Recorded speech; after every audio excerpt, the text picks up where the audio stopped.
Good afternoon, ladies and gentlemen. Welcome to Online Offline, and this is actually a forum which is set up by bloggers to facilitate dialogue and debates among Singaporeans and those who actually live in Singapore.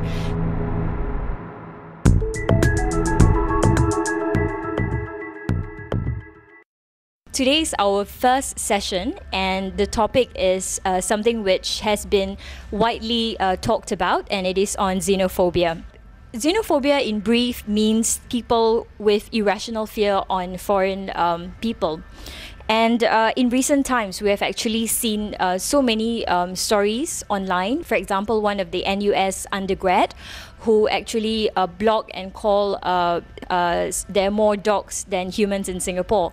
And there are also this recent, the Curry incident, as most of you are actually aware of, and the Ferrari car crash that has actually caused a lot of public debates. So today we're going to discuss in depth about some of these issues and how did this xenophobia come about. Are these real issues, or is it something which is symptomatic of actually something deeper? For example, like maybe Singaporeans are not too pleased with government policies. Today we are very fortunate also to speak on these issues. We have a few panelists, and here we have Mr. Zaki Muhammad, MP for Chua Chu Kang GRC, and he's here in a personal capacity. Also, we have Mr. Alex Au, blogger at the Yawning Bread for about 16 years, and he's also done a couple of volunteer work with a migrant welfare group. And we have Mr. Andrew Loh, who is a blogger at publichouse.sg. We have Mr. Ravi Philomenon, who is a former TOC editor, and also he's a social activist and blogger. Last and not least, we have Mr. Martin C., who is a political filmmaker. His blog, Singapore Rebel, has been running since 2004, and he's been investigated for making a documentary on Dr. Chee Soon Juan, and two of his works on Said Zari and the late Dr. Lim Hock Siew remains banned by the MICA. We're also fortunate to have a group of audience who will share their views on xenophobia. Without further ado, let's begin the discussion. We're going to start the format with each of the panelists speaking about xenophobia, and subsequently, we're going to have a question and answer session. So let's begin with Mr. Zaki. Would you like to share with us, is xenophobia a real issue in Singapore? No, I was actually quite heartened when the when the members of the blogging community came forward and asked whether this was a pertinent topic that we should cover, and whether I would want to be part of it. And I thought it was certainly interesting and something that's very relevant in today's context, especially one. For me, I think as I speak to many people, I do interact, and I do interact with a lot of residents and do a lot of dialogues, and the issue of this fear of foreigners, does come around, and you can sense it, whether it's about jobs, whether it's employment, whether it's about not enough places in primary one, for example, for school education. Everyone has that certain fear, but at the same time as well, it could be symptomatic of some of these recent issues, or as you mentioned, some of these policies. But at the same time, the manifestation is what I think we are very concerned about, in the sense that how does it portray us as citizens, and how does it portray us as a society? So I think to a certain extent that's what concerns me most, and I hope to hear more from the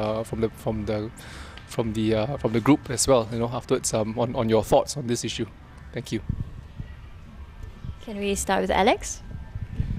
Well, I think xenophobia is an issue we really need to talk about. Why? Singapore is a small little city-state. Invariably, we're going to need to have lots of international connections. We're invariably going to depend on trade.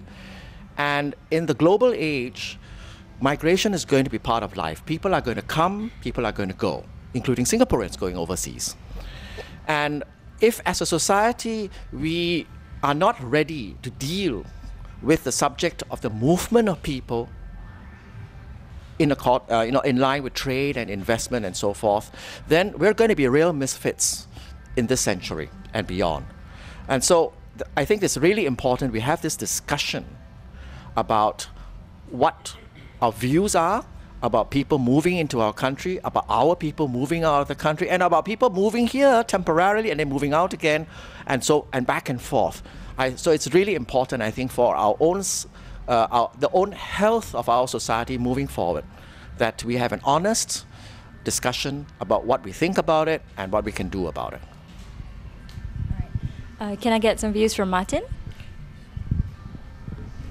I just want to state right off the bat that I'm not here on some high moral ground as the blogger telling other bloggers or telling the internet community to stop being xenophobic. And also to members of the press who are probably inclined to headline this event as quote-unquote bloggers take stand against xenophobia. I wish to state that this is not my purpose for coming here. My intentions for joining this discussion is really a lot more modest, which is to start an honest conversation about anti-foreigner sentiments, which we all know do exist and which we all know is increasing.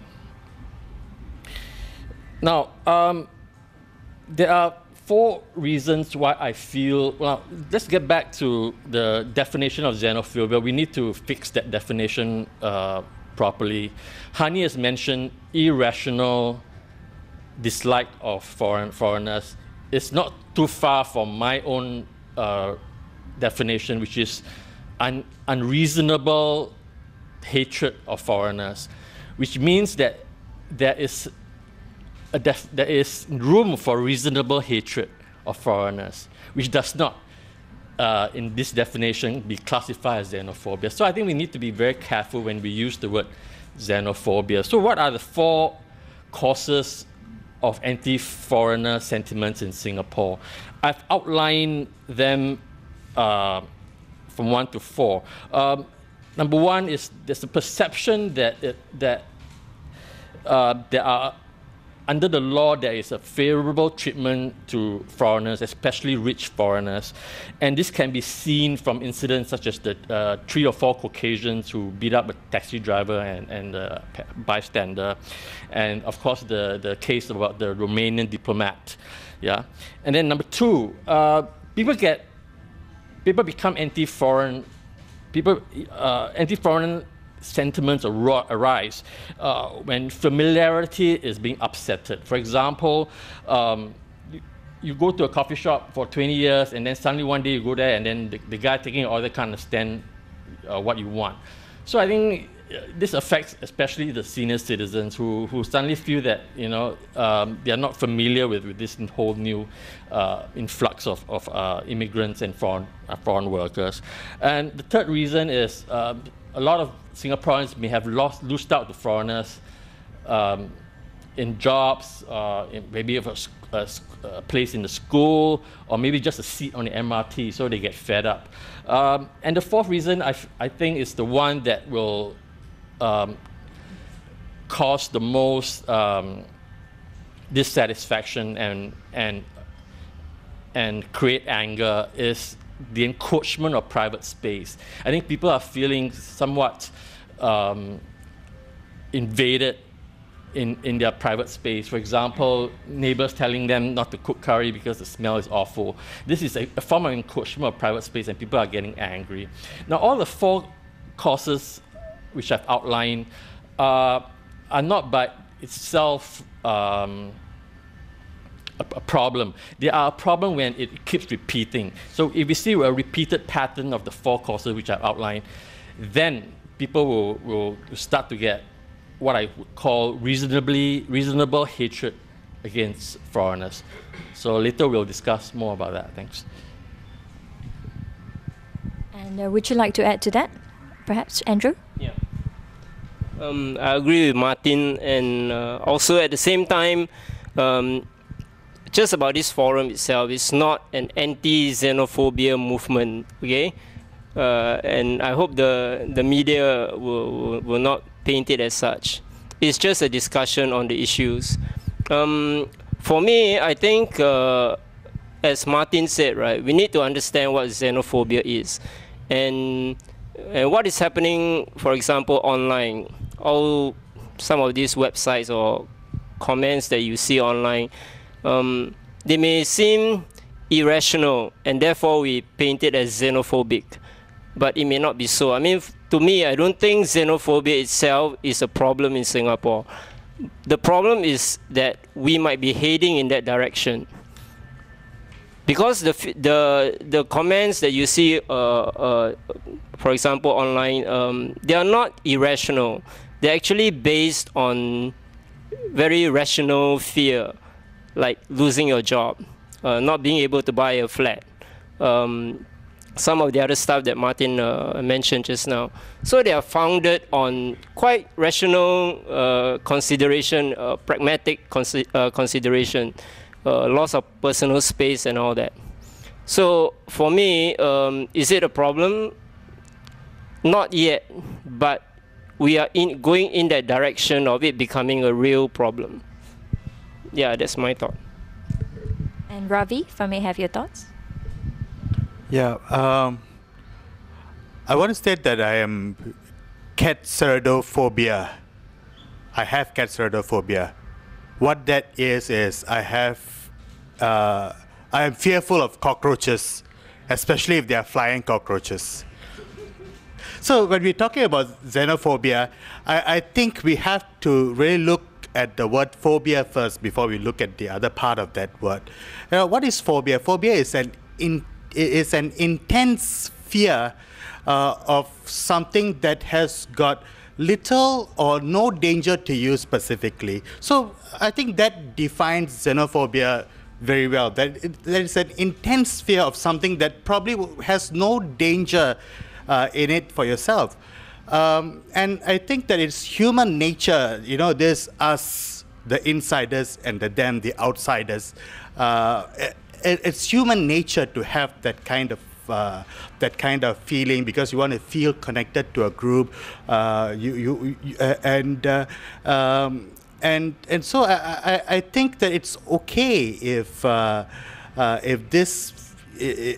when you want to feel connected to be part of a group, that you want to feel that sometimes it helps you to make sense of things that are happening, explains things. I think that's okay. But I think that when it gets out of hand, when you start scapegoating people, then that becomes a problem. Scapegoating too could be useful because it helps you to de-stress. It may help you to make sense of some misfortune that may have happened, but scapegoating becomes bad when the intention is to hurt someone. Are we there yet as a xenophobic nation? I think not yet. But my fear really is that unless we start talking about these issues, unless we have a real dialogue on this issue, then there's a real danger that we may go in that direction. And that's the whole purpose of this discussion, actually. Okay, wait a minute. I think we are beginning to pussyfoot around the subject. I'm not comfortable with us trying to take the position that this is not an anti-xenophobia forum. I find it very strange that we're going to even leave open the door that we can be pro-xenophobia. How can that be possible? It may well be a germane question whether or not xenophobia exists, but we can't go around and say that, oh, actually, we can talk about it, but we don't need to establish a stand that we are anti-xenophobia. It's almost like saying we can talk about racism, but never establish a stand that racism is bad. We can't. I mean, nothing wrong with saying that, okay, we may not agree whether xenophobia exists, but we can hardly go around and say, even if it does exist, we're going to talk around it and be okay about it, or justify it because there are reasons. I find it very strange, that's all. Right. Okay. Any response to Alex? Martin?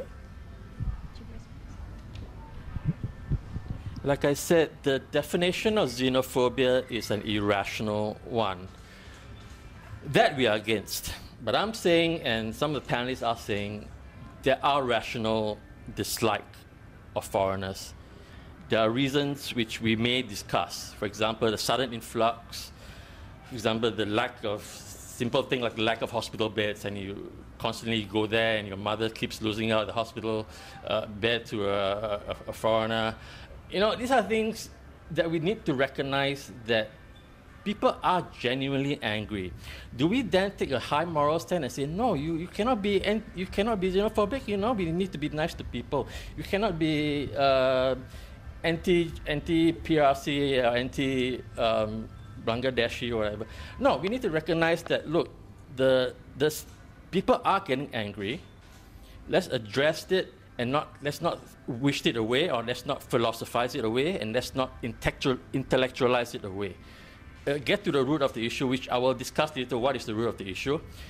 I think we will come to a common ground later on in the discussion, that we can find some kind of a common ground where we can agree upon that we need to tackle this, and there's certain root causes that we need to address and bring up and whack it. Yeah. I think, sorry, honey. I think the us and the them mentality. You know, who perpetuates it? Why do Singaporeans have this us and them mentality?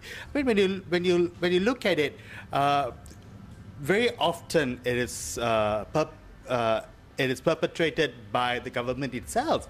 Like, for example, a well-known website is gazetted as a political association because the government felt that that website should not be influenced by foreigners. So that it's, I mean, thinking like that as well, you know, it brings a thought into the general population that this is us, this is what we do, and it is them. That's what they do. You know, so the context is set as such, so that the citizens have got no choice, but their thought, their thinking process is shaped in that way, us versus them. You know, and then when it gets out of hand, then you try to control it, trying to bring some normalcy into it. So I think that's where we are at right now.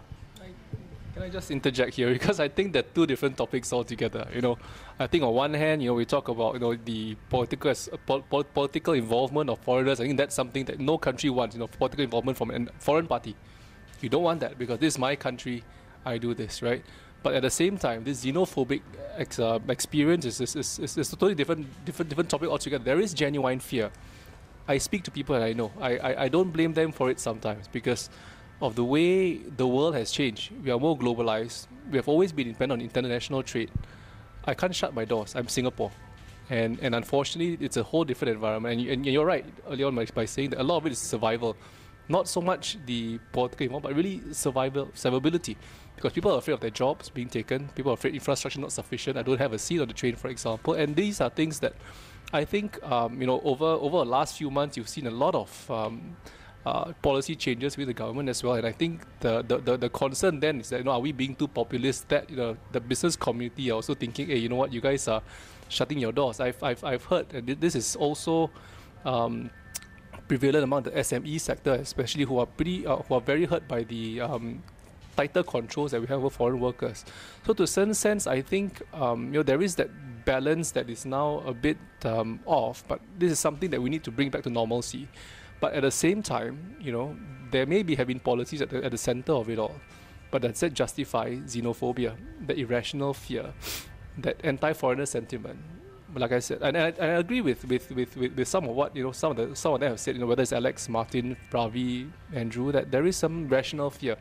In fact, sometimes, you know, among my parliamentary colleagues, I say, you know, it's very hard to convince, and I don't expect to convince someone who's lost his job to a foreigner. It's going to be very difficult because he's just lost his rice bowl. And I agree. In those kind of cases, no, we have rational fear. But to then be anti-foreigner, does that justify? Is that the makeup of society that we want to be? I think that's the question you have to ask ourselves. All right.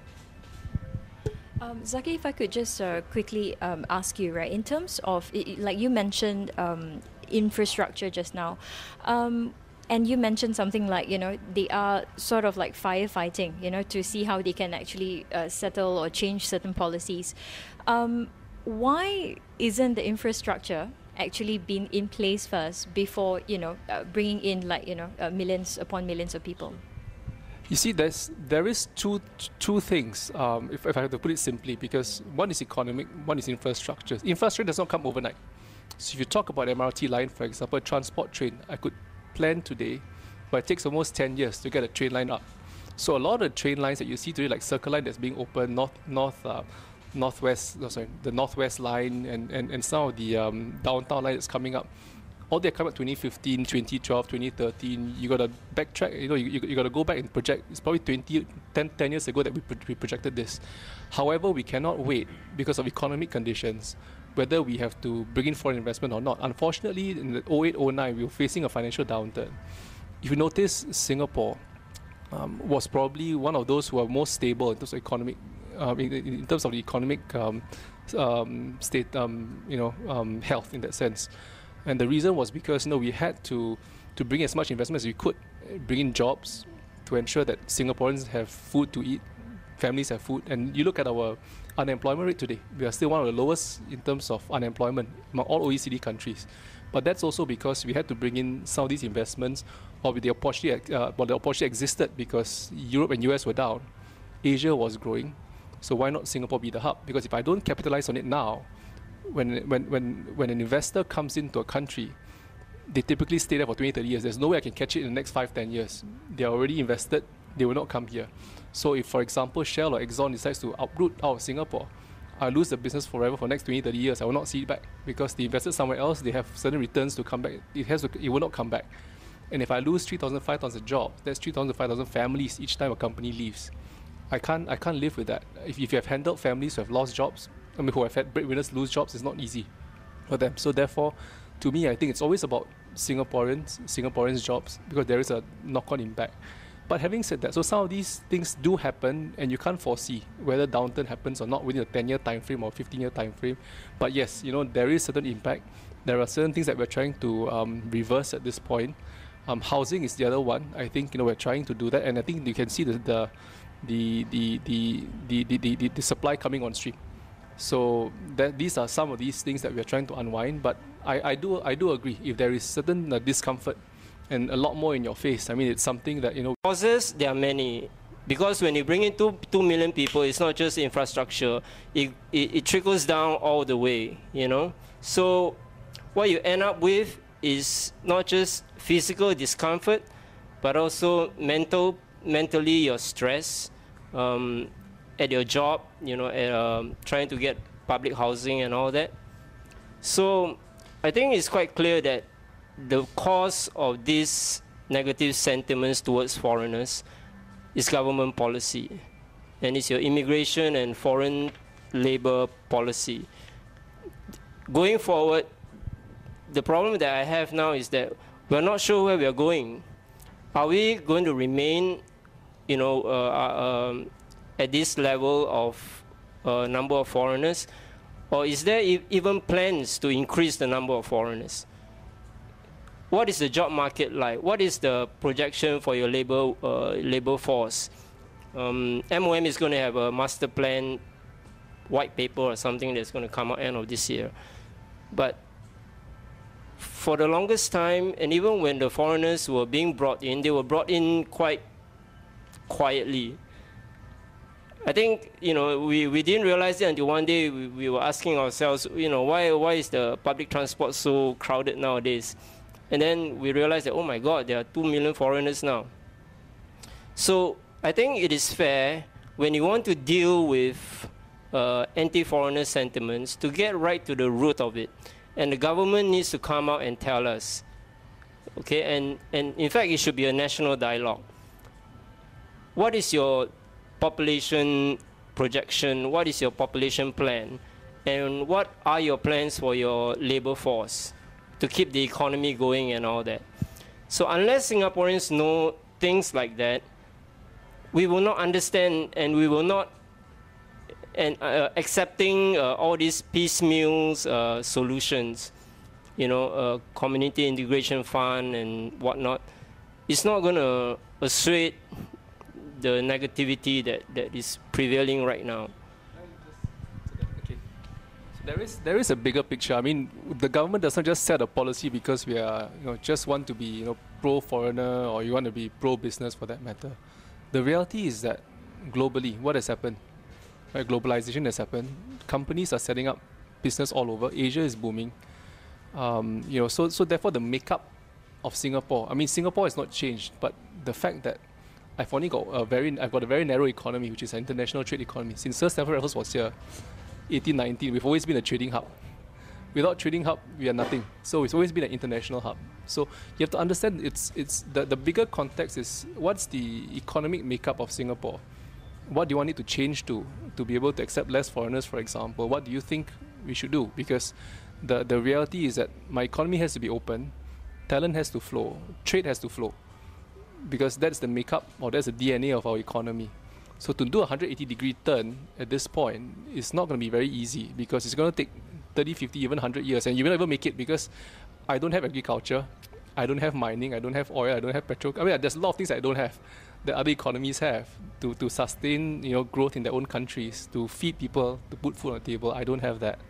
So to a certain sense, because of that, I'm a lot more susceptible to global trends. And unfortunately, as a result of that, when it's a downturn, I have to react. When it's upturn, I have to react. When the market changes, I have to react.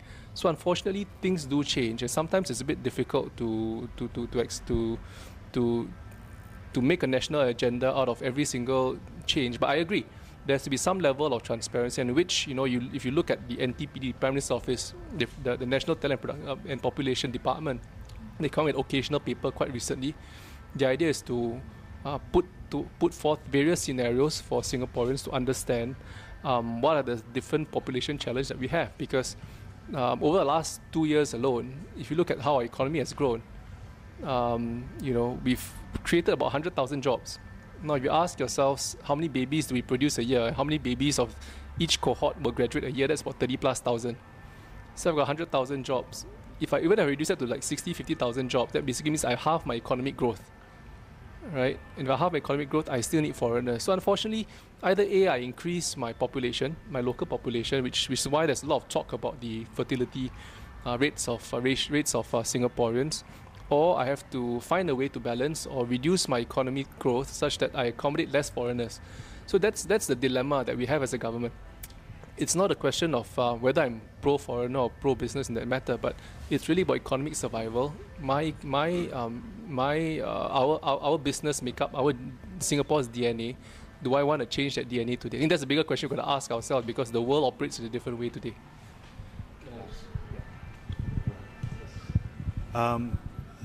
I think that thanks Zakid for that bit, but we also have to ask ourselves who this economic growth is for. So I think someone asked that quite recently, and Zaki also pointed to Stamford Raffles, how we have always been a trading hub. But when we look at the last 50 years from our independence, Singapore has not always been an open country. I remember it was very difficult to get your permanent residence in Singapore until the mid-90s, where most of our foreign workers were all Malaysians, and then it was the immigration policies were relaxed, and the 2000s it was relaxed even further, and now what we have, what is the main problems? I see three problems. One is schism, where there are factions. Today we have a little Yangon in Boon Lay Place.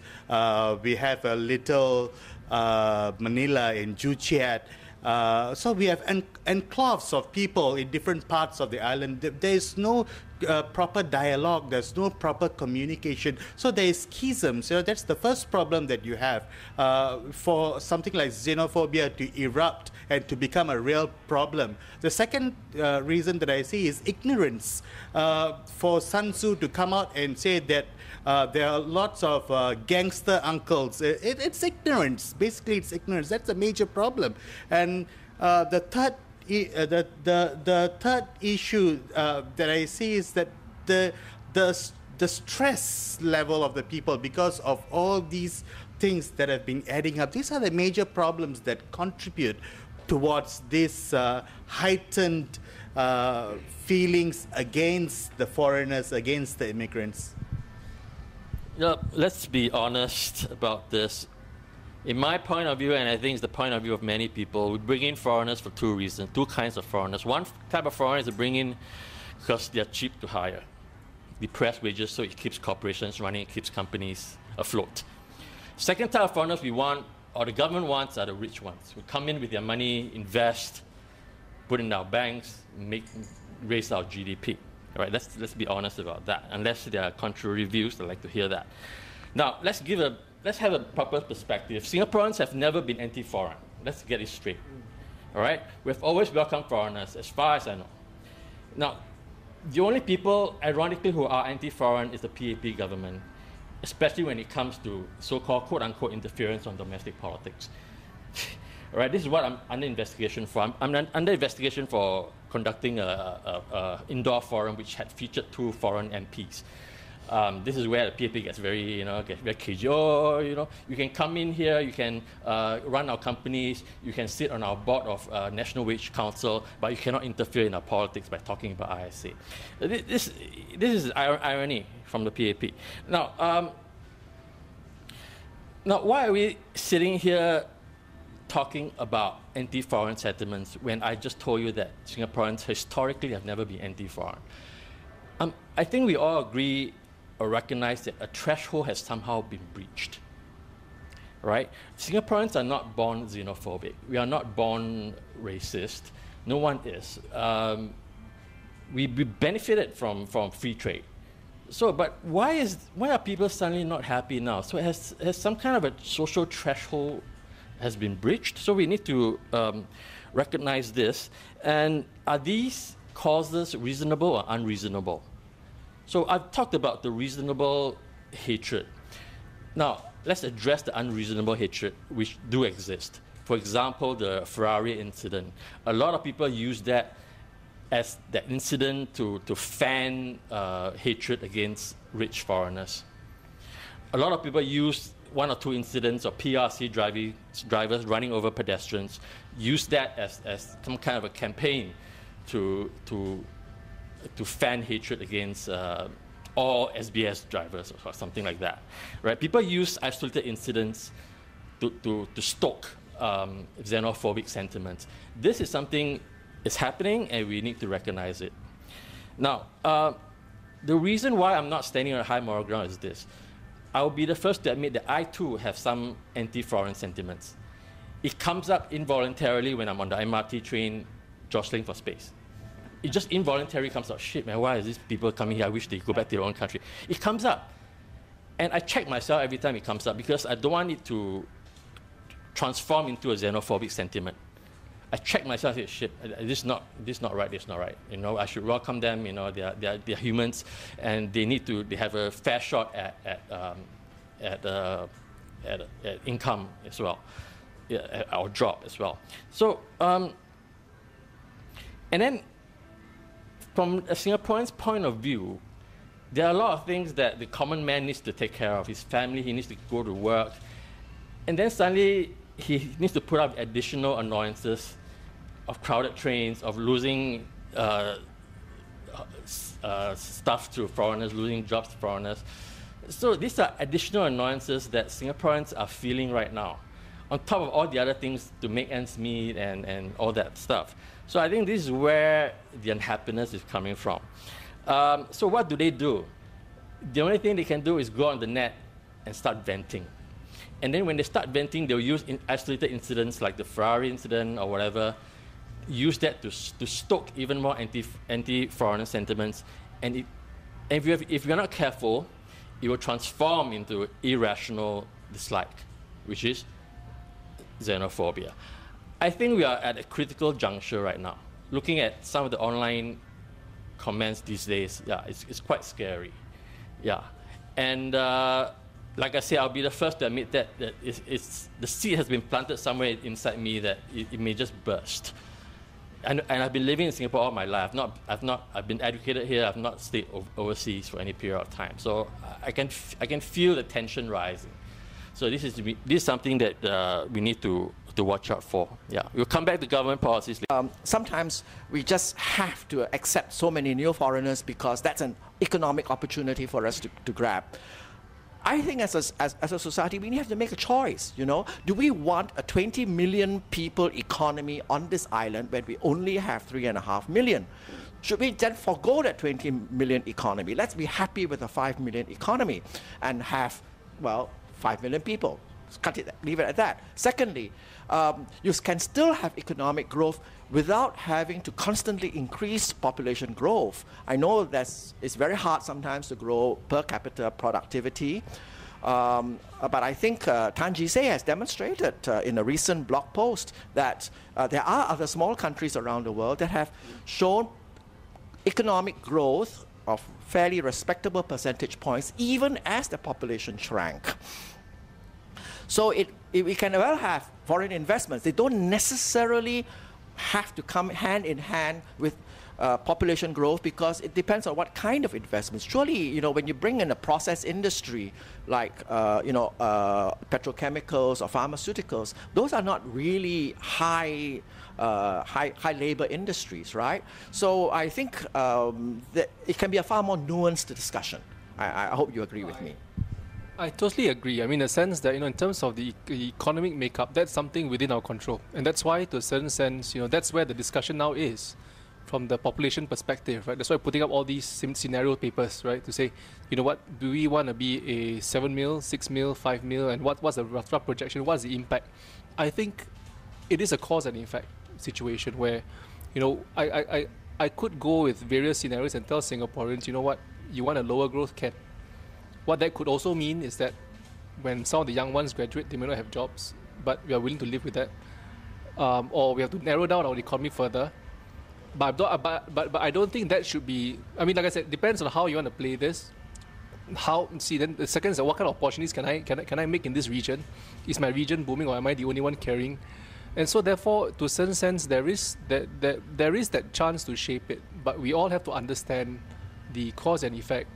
I'm not going to say whether certain things will happen or can happen because it's not something that we can predict, but it's something that we will try to plan for, right? But I don't think it'll be a 20 mil number. Like I said, I don't think the island can hold 20 mil for that matter. So to a certain sense, there has to be a multi-pronged approach. Your local population has to grow. Your local population has to also start to thrive. Otherwise, we end up shrinking. But it's all theoretical. To a certain sense that, you see, if I make that decision, right, we all have to live with it because if we make the wrong one, the government also takes the hit in the long term as well. So again, it's these choices that we have to make, where to some extent I think this time around we have to bring the population on board to say, what, these are the 3 or 4 scenarios that we could take, and let's discuss, as you say. But Zaki, just a very short one, sorry, honey. Zaki, I think this is what's going to piss people off. That every time we are going to discuss options, it is being placed before the people as do or die option. You either take this or you sacrifice this and all your good life will just simply crash. I don't think we should present it that way. That's not the way I meant to present. I'm just saying that these are scenarios that you have to accept. Sorry. Okay, so sorry. But that's not the way I want to present. In the sense that yes, there are options, right? Because I'm not an economics expert, So I'm just saying that there are implications. Whether you reduce the population, there has to be an impact. It cannot be that there is no impact. The reality is there cannot be. I work in the private sector, and I know if you tell the companies, you cut your population by half, you cut your workforce by half, they're going to say no go. Either I pull out or I stay. So I deal with businesses all the time. So I know how they think. To a certain sense, they run a lot of the jobs in the economy. So unfortunately, there is an impact. So in fact, even for the foreign labor workforce, two key sectors will probably be hit the most in terms of the reductions of the foreign worker workforce, which is retail, F&B. All right, it's not so much the big companies because they tend to be more high value, right? As Alex pointed out, it's the SMEs that are being hit quite hard with all these. So we talk about the coffee shops who have all these foreign workers. These are SMEs who are being hit the hardest because to some extent we gave them an easy way out over the years to hire lower cost workers. So to a certain sense, now for us, it's not just about being trying to tighten the foreign workforce, but it's all about how to manage the survivability of our SMEs right now. So there is the other impact, because I because I deal on the ground. So sometimes that pessimism just seeps through, because you talk to a lot of these businessmen, tell you know what, Zaki, you do this, I will shut down. So that's what happens. So I can see the problem they face. So at the same reason why I'm also fearful. The reason why it sounds that way as well is because I deal with people who lose their jobs almost every day, every week. At MPS, I see people who lose jobs, who are trying to find their way, who are trying to restructure. So when you deal with the message and the fear of seeing Singaporeans unemployed is very real, and that's something I want to avoid. So to a certain sense, yes, although it sounds as though it's a do or die situation, it's a die. I would always like to try to be an optimist and say, let's find that, and let's see how we can grow local businesses and so forth. And that's something we will continue to do, because I always ask myself, can I groom local CEOs who can helm some of our big companies here? We can. I'm an optimist in that respect. I'm an optimist to see, can I groom some of our local talents to hold some of these positions? I don't need to do so many foreigners. Yes, we can. But the reality is that also in the short term, we are also tasked as a government to make decisions, right, that also impact the lives of people who are employed today, who need that livelihood as well. So to a certain sense, that is where I come from, in the sense that I deal with this almost on a daily and weekly basis. So that's where my fear comes from. It's not theoretical fear.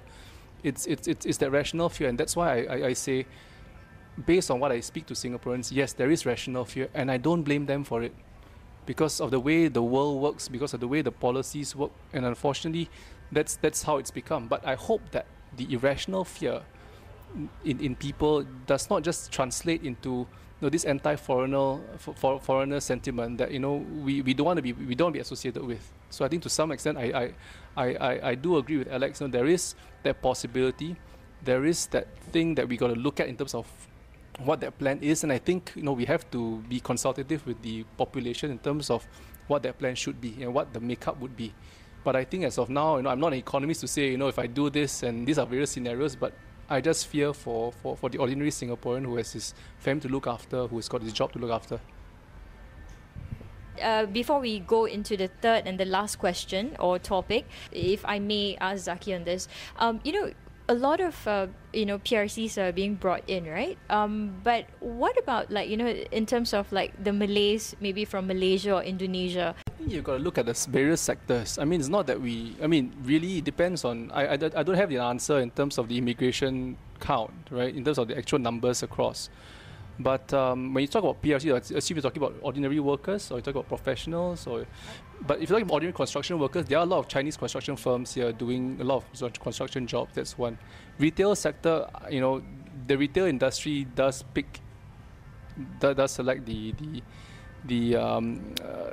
workers that they want, but I presume that it's also not easy to bring in Malaysians these days, even Malaysian Chinese, because the region is booming.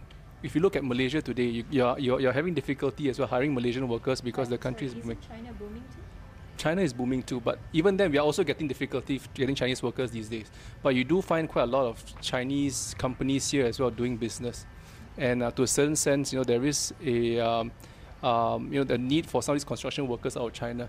So I'm not sure. In terms of whether the companies here are more amenable to say the Malays and Malaysians and Indonesians coming here. Are you talking about Bumiputras? To a certain sense, if I'm not mistaken, the efforts that if you're talking about professional level, then that's a different thing altogether. Because at that level, if you're well-to-do Bumi, right, would you want to sacrifice your Bumiputra status to come to Singapore where you're a minority? That's a question you have to ask, right? But if you're talking about the workers, then I think that's up to the companies in terms of in terms of choice of workers that they want, and in terms of which companies are here doing business. So a lot of them are actually Chinese workers. You look at Chinese construction companies, many of them are here, and a lot of them are also winning a lot of contracts here as well. You look around, I think you can find them. Any response to that at this point, Alex? Zaki, you may not know this, but I think those of us who work with migrant workers will know that there is in fact a state policy in place. You spoke about how it's really up to the employer to choose where they want to bring their workers from.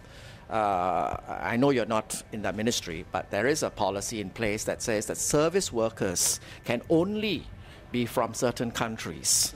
All right, so even if an employer wanted to bring in service workers, say for retail or hotel or whatever, from say India or Bangladesh, that wouldn't be allowed. Service workers can only come from a selected list of countries, which include China, Philippines, or something like that. So the state does intervene. It's not entirely as free as you have suggested. So that's what I was asking in terms of which sector or which level you are talking about. So I was talking about the construction, the working and professional. So she's talking about service. Yes, there are, right? I don't have an answer, like I said, in terms I don't run the ministry. So in terms of what the numbers are, what the proportions are, I don't have that. But like I said, what if you're talking about why Malaysia, Indonesia, then if it's a Malay issue, then like I said, the efforts have been made before. But if you're really doing well as a Bumi Putra and your various in Malaysia, Indonesia, the odds of them coming over, there are some Malay PRs from Malaysia and Indonesia who are here. But to a certain sense, would they want to fully convert to Singapore? It's another question altogether, because again, you are Bumi Putra status. Would you want to give it up to become a minority in Singapore? That's a question you have to ask, and it's a practical reason. So I don't blame them. But on a construction level, yes, like I said, so it depends on sector. Different sectors have got different allocations as well, to the best of my knowledge. So services is one, but there is certain allocation as well. But that's at the whole general level. At the company level, they make the application and they draw on the national quota. So the quota is set at a national level rather than yes, I agree with you to a certain sense, but that wasn't raised earlier in terms of services sector or which sector. So there is different quotas for different sectors. I think going forward, to be honest with you, I'm not really sure, for the same reasons that I mentioned earlier, because we're not really sure where Singapore is going as a country. You notice that in the discussion so far, a lot of it is focused on the economy. So it seems like everything is subsumed under how to prop up the economy, how to prop up the GDP growth and all that. That's not unreasonable, because if there's no economic growth, there's no jobs, and you can't feed your families. It's as simple as that. But should everything be considered that way? Because you may have your GDP growth, but at the same time, you can see the stratification of your society, right? We all can feel it. Social issues, income gap and all that, wealth distribution.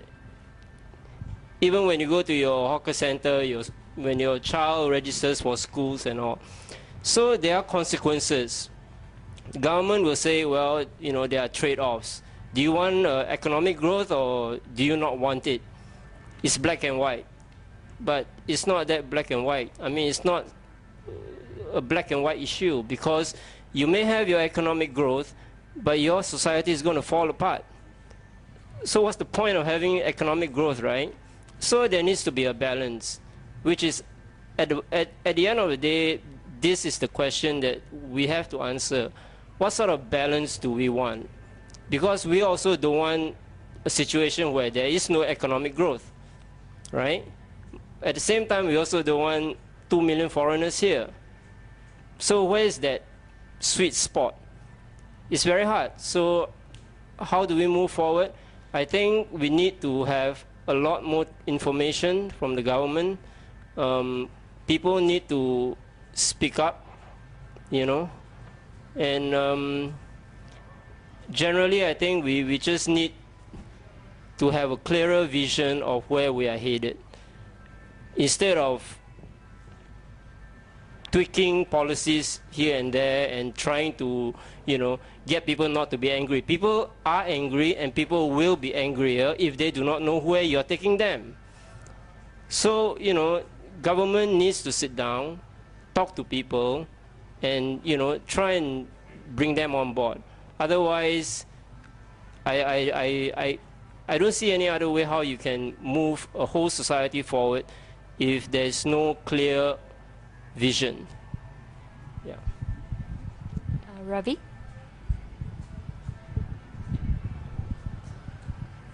I think going forward, people do feel real lack. Singaporeans do feel real lack in housing options, lack in employment opportunities, perceived lack in schools, scholarships that is available to the locals. So at different levels, they are feeling this lack. They're not able to, that they don't have enough. And of course, in recent years, I think the government has thought about this, and there's been this integration councils and PA and all that. But I feel that that's not enough. I feel that you need to take a more holistic view of assimilation. You need to look at housing, transportation, employment, and schooling opportunities in a more holistic way. And you need to ensure that assimilation happens, not just the Singaporeans having to assimilate with the foreigners, but the foreigners wanting to assimilate with the local population as well. That's a very important component as well that I feel. And the government itself and the community leaders, may they be the MNCs or the SMEs, helping in this assimilation process. Everybody has got a part to play in this assimilation process. And unless we take a holistic view of this assimilation process, it'll be very difficult going forward and trying to have more reasoned conversations on xenophobia. Unlike racism, which is very hard to educate the people against it, there's something we can do about anti-foreigner sentiments, which is a sentiment that is caused by wrong government policy. So what do we need to do? We don't have to get angry at the foreigner, we get angry at the policies. It's like someone has turned on the tap outside your house and the water is seeping through into your room, and you're getting angry at the water mopping up the floor every day, and all you need to do is to go outside and turn off the freaking tap. So who's the one who will turn on the tap, right? It's government policy. So we need to be honest with ourselves and tackle that. And the reason why we can't tackle that is because the government controls every facet of our lives, from the media, from the restrictions on freedom of speech, freedom of assembly, freedom of association.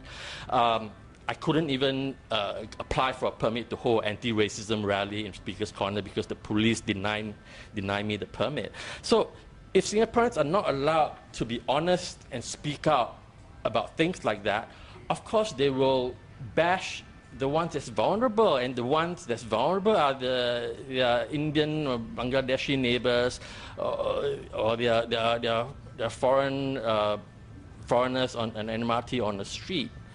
So really, the democratic freedoms and economic policies are two sides of the same coin.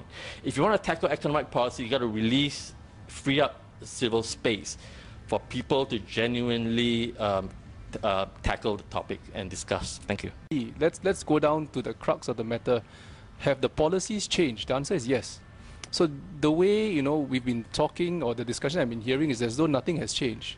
But realistically, have I put the whole basis on economic GDP growth? I have not.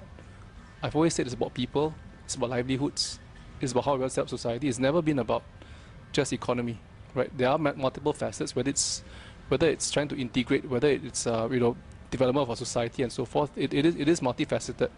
But more importantly, I think let's get off the developments. I think over the months, the past year, I think you've seen, whether it's schools, now Singaporeans first, right? We've changed that policy. Even HDB, for example, the quota basically was set in place not because we wanted to consciously make a place, to make it difficult for people, but because we didn't want enclaves. Because if you look at how enclaves set up, it is very easy to set up. I mean, you can have a whole estate full of, for example, Indians or Malays, because it's very comfortable for us to group ourselves with others who are of the same culture. And the reality is that in terms of the race-based policy, I think as to a certain sense, it is a means of engagement. I'm not saying that we should be be very conscious of our race. If you look at all of us, when I accepted this, I didn't say how many. I didn't ask how many Malays will be there, or how many Indians will be there. I did not. It's a Singaporean discussion, right? But the reality is that, this morning I was at Geylang Market, doing a campaign for Malay Language Month, and I can tell you a lot of the the older Singaporeans are still very conscious. They'll say, hey, you know what, good that you're bringing this back, because we feel that Singaporeans becoming too English, too modern for them, that they feel like they're losing out. So to some sense, yes, there is that need, but whether will it be relevant in future is a different question altogether. But to a certain sense, yes, there are some of these policies where over time they will change. It's just like our transport system, we're addressing it. Communities of inquiries have been done. There are things that we're changing. Foreign workers, are we tightening them? Yes. The businesses are crying out loud. I think if you speak to Kurt from SME, you can tell a lot of SMEs are making noise because they are the ones hurt the most, because they are the ones who employ a lot of these low-cost foreign workers as well. So they are impacted quite severely. Right? So to a certain sense, yes, the policies have changed. So let's get off the rhetoric that nothing has changed, because a lot of things have. In terms of transparency, a lot of these data are online. So I recommend that you also, follow some of the government announcements, because a lot of these data are released every quarterly as well, right? Not just economic data, but also the population data as well as the workforce data. Thank you.